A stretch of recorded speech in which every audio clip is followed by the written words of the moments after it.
तुम्हाला कुठे बाहेर जायचं असेल तर तुमच्याकडे दोन ऑप्शन्स असतात, दोन पर्याय असतात.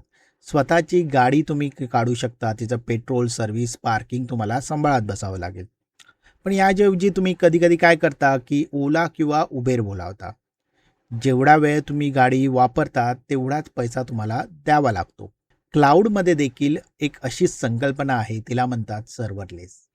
नमस्कार मित्रांनो, तुमचं स्वागत आहे माय डिजिटल डायरीज या आपल्या यूट्यूब चॅनलवर. Hey my digital डायरीजचं Marathi channel आहे आणि तुम्ही पाहत आहात क्लाउड स्टोरीज ही मालिका. आज आपण समजून घेणार आहोत सर्व्हरलेस म्हणजे काय. व्हिडिओ शेवटपर्यंत पहा. व्हिडिओ आवडला तर व्हिडिओला लाईक करा, तुमच्या मित्रमैत्रिणींमध्ये शेअर करा आणि चॅनलवर नवीन असाल तर चॅनलला सबस्क्राईब करायला विसरू नका. चला पाहूया सर्व्हरलेस म्हणजे काय. चला पुन्हा आपल्या ओला उबेरच्या उदाहरणाकडे जाऊ. जेव्हा तुम्ही स्वतःची गाडी तेव्हा ती तुम्ही गाडी वापरा किंवा नका वापरू, तिचा EMI, इन्शुरन्स, पार्किंग असा खर्च सतत सुरूच असतो. पण ओला उबेरमध्ये फक्त तुम्ही गरज असेल तेव्हाच गाडी बोलावता आणि तेवढ्याच प्रवासाचे पैसे देता. गाडी सांभाळण्याची कुठलीही जबाबदारी तुमच्यावर नसते. सर्व्हरलेस मध्येही अगदी हेच घडतं. गाडीऐवजी इथे असतो सर्व्हर. सर्व्हरलेस या नावावरून असं वाटू शकतं की यात सर्व्हरच नसतो, पण तसं नाही आहे. सर्व्हर असतो, पण तो सांभाळण्याची, त्याची मेंटेनन्स करण्याची आणि तो सतत चालू ठेवण्याची जबाबदारी तुमच्यावर नसते. ती जबाबदारी असते क्लाउड प्रोव्हायडरवर. जसं ओला उबेरमध्ये कंपनीची गाडी ओला उबेर सांभाळत असते, त्या पद्धतीने सर्व्हरलेसमध्ये तुम्ही फक्त तुमचा कोड लिहिता आणि तो एका ठराविक इव्हेंटवर, म्हणजे एखादी गोष्ट घडली की आपोआप चालू होतं. जसं की कोणीतरी वेबसाईटवर एखादा फॉर्म भरलं किंवा एखादी फाईल अपलोड झाली, कोड तेवढाच वेळ चालतो. काम पूर्ण झालं की आपोआप बंद होतो आणि तुम्हाला फक्त तो कोड जितका वेळ प्रत्यक्षात चालला तेवढ्याच वेळेचा पैसा द्यावा लागतो. म्हणजेच ना 24 तास सर्व्हर चालू ठेवायची खटापट, ना तो किती मोठा असावा हे आधीच ठरवायचं टेन्शन. जसं ओला उबेरमध्ये तुम्हाला गाडीचं मालक व्हावं लागत नाही, तसं सर्व्हरलेसमध्ये तुम्हाला सर्व्हरचा मालक व्हावा लागत नाही. थोडक्यात सांगायचं तर सर्व्हरलेस म्हणजे सर्व्हर नसणं नाही, तर सर्व्हर सांभाळण्याची जबाबदारी क्लाउड प्रोव्हायडरकडे सोपवणं आणि तुम्ही फक्त वापरलेल्या वेळेचेच पैसे द्यायचे असतात. सर्व्हरलेसची गरज का आहे? कल्पना करा, तुम्ही वर्षभर वापरणार नाही अशी मोठी गाडी फक्त एका लग्न समारंभासाठी तुम्ही विकत घेतली आणि बाकीचे 364 दिवस ती गाडी नुसती पार्किंगमध्ये उभी आहे. त्यामुळे खर्च वाढला नक्कीच. अनेक कंपन्याज देखील सर्व्हर इन्फ्रास्ट्रक्चरच्या बाबतीत हेच करतात. सर्व्हरलेस येण्याआधी कंपनीजला जास्तीत जास्त ट्रॅफिक गृहीत धरून सर्व्हर आधीच विकत घ्यावे लागत होते. म्हणजे वर्षातून एकदा दिवाळी सेलला येणारा प्रचंड ट्रॅफिक लक्षात घेऊन वर्षभर तेवढेच मोठे सर्व्हर चालू ठेवावे लागत होते. जसं फक्त एका लग्नासाठी तुम्ही मोठी गाडी विकत घेऊन तशीच उभी केलीत. यामुळे दोन मुख्य समस्या तयार होतात. पहिली समस्या म्हणजे जास्त खर्च. ट्रॅफिक कमी असतानाही ते मोठे सर्व्हर चालूच असायचे आणि त्यांचे बिल पूर्ण महिन्याचं यायचं, मग वापर असो की नसो. दुसरी समस्या येते इन्फ्रास्ट्रक्चर सांभाळण्याचं ओझं. सर्व्हर सतत अपडेट करणे, सिक्युरिटी पॅचेस लावणे आणि तो बंद पडू नये म्हणून सतत लक्ष ठेवणे, यासाठी वेगळी टीम लागते जी प्रत्यक्षात प्रोडक्ट फीचर बनवण्याऐवजी फक्त ते सर्व्हर सांभाळत बसतात. सर्व्हरलेस यावर उत्तर देतं. आता जेव्हा दिवाळी सेलचा प्रचंड ट्रॅफिक येतो तेव्हा सिस्टम आपोआप गरजेनुसार मोठं होतं, म्हणजे ऑटो स्केल होतं आणि ट्रॅफिक कमी झालं की ते आपोआप परत छोटं होतं. त्यामुळे कंपनीला आधीच मोठी गाडी विकत घ्यावी लागत नाही, ना ती रिकामी उभी करून खर्च वाढवावा लागत. या सगळ्यात महत्त्वाचं म्हणजे डेव्हलपर्सना आता सर्व्हर सांभाळायची चिंता करावी लागत नाही. ते फक्त त्यांचा बिझनेस लॉजिक, प्रत्यक्ष फीचर लिहिण्यावरती लक्ष केंद्रित करतात, कारण बाकीची सगळी जबाबदारी क्लाउड प्रोव्हायडर घेतं. थोडक्यात सर्व्हरलेस गरजेचं आहे कारण ते जास्तीचा खर्च आणि इन्फ्रास्ट्रक्चर सांभाळण्याचं ओझं कमी करतं आणि डेव्हलपर्सना फक्त प्रोडक्ट बनवण्यावर लक्ष केंद्रित करू देतं. चला पाहूया सर्व्हरलेस कसं काम करतं आणि त्याचे मुख्य कंपोनंट कोणते.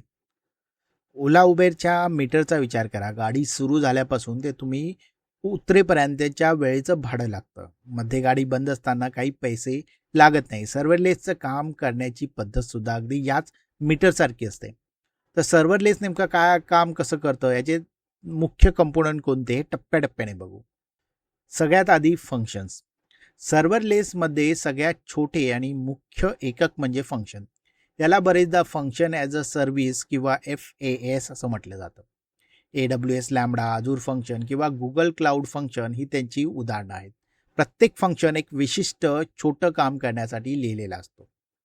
यानंतर येतो इव्हेंट ट्रिगर. फंक्शन स्वतःहून कधीच चालू होत नाही, तर तो एका इव्हेंटवर अवलंबून असतं. जसं कोणीतरी वेबसाईटवर बटन दाबला, एखादी फाईल अपलोड झाली किंवा डेटाबेसमध्ये नवीन एंट्री झाली. हा इव्हेंट झाला की तो फंक्शन आपोआप चालू होतो.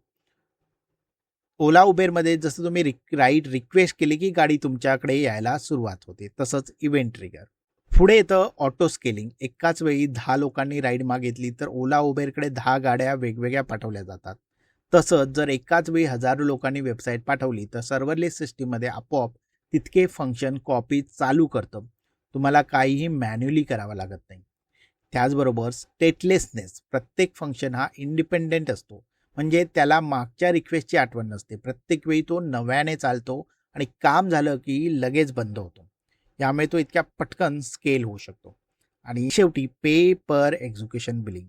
ओला उबेरच्या मीटरप्रमाणे तुम्हाला फक्त फंक्शन किती वेळ चालला आणि किती वेळा चालला हे समजून त्यावरून पैसे मोजावे लागतात.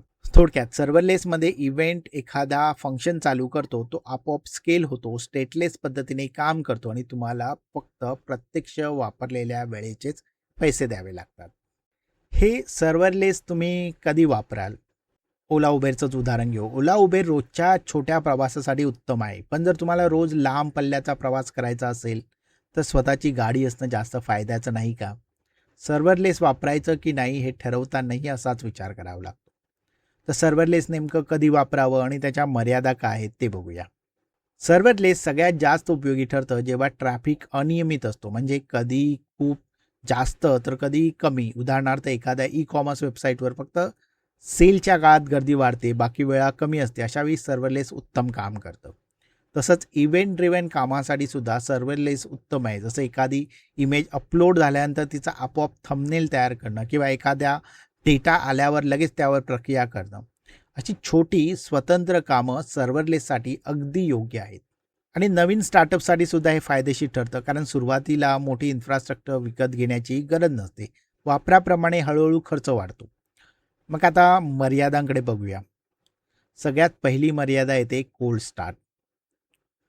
ओला उबेरमध्ये गाडी लांब असेल तर तो यायला वेळ लागतो. तसेच जर फंक्शन बऱ्याच वेळाने पहिल्यांदा कॉल झाला तर तो चालू व्हायला काही क्षण जास्त लागू शकतात. याला कोल्ड स्टार्ट म्हणतात. त्यानंतर येतं एक्झिक्युशन टाईम लिमिट्स. बहुतांश प्लॅटफॉर्मवर एक फंक्शन जास्तीत जास्त काही मिनिटांचंच चालू शकतं, म्हणजे लांब पल्ल्याचा तासभर चालणारा प्रवास ओला उबेरसाठी योग्य नसतो. तसंच खूप वेळ चालणारी जड कामं सर्व्हरलेससाठी योग्य नाही. पुढे येतं वेंडर लॉक इन. एका क्लाउड प्रोव्हायडरच्या सर्व्हरलेस प्लॅटफॉर्मसाठी तुम्ही लिहिलेला कोड दुसऱ्या प्रोव्हायडरकडे सहजासहजी हलवता येत नाही. जसं एखाद्या स्पेसिफिक टॅक्सी कंपनीच्या ॲपला सवय झाल्यावर दुसऱ्या कंपनीकडे वळणं थोडंसं कठीणच होतं, नाही का? आणि शेवटी कॉम्प्लेक्स मॉनिटरिंग आणि डिबगिंग. एकाच वेळी अनेक छोटे छोटे फंक्शन वेगवेगळ्या ठिकाणी चालत असल्यामुळे नेमकी चूक कुठे झाली हे शोधणं थोडं कठीण होऊन बसतं. म्हणूनच जर तुमचं काम छोटं, इव्हेंट बेस आणि अनियमित ट्रॅफिक असलेलं असेल तर सर्व्हरलेस निवडा. पण जर तुमचं काम सतत दीर्घकाळ चालणारं आणि खूप प्रेडिक्टेबल असेल तर पारंपरिक सर्व्हर किंवा कंटेनर बेस्ड अप्रोच जास्त योग्य ठरू शकतो. मला कमेंट करून नक्की सांगा की तुम्ही तुमच्या प्रोजेक्टमध्ये अजूनही पारंपरिक सर्व्हर वापरता की सर्व्हरलेसकडे तुम्ही वळला आहात. कमेंट करून नक्की सांगा. व्हिडिओ आवडला तर व्हिडिओला लाईक करा, तुमच्या मित्रमैत्रिणींमध्ये शेअर करा आणि चॅनलवर नवीन असाल तर चॅनलला सबस्क्राईब करायला विसरू नका. व्हिडिओ शेवटपर्यंत पाहिल्याबद्दल धन्यवाद. मी भेटेल पुढच्या भागामध्ये.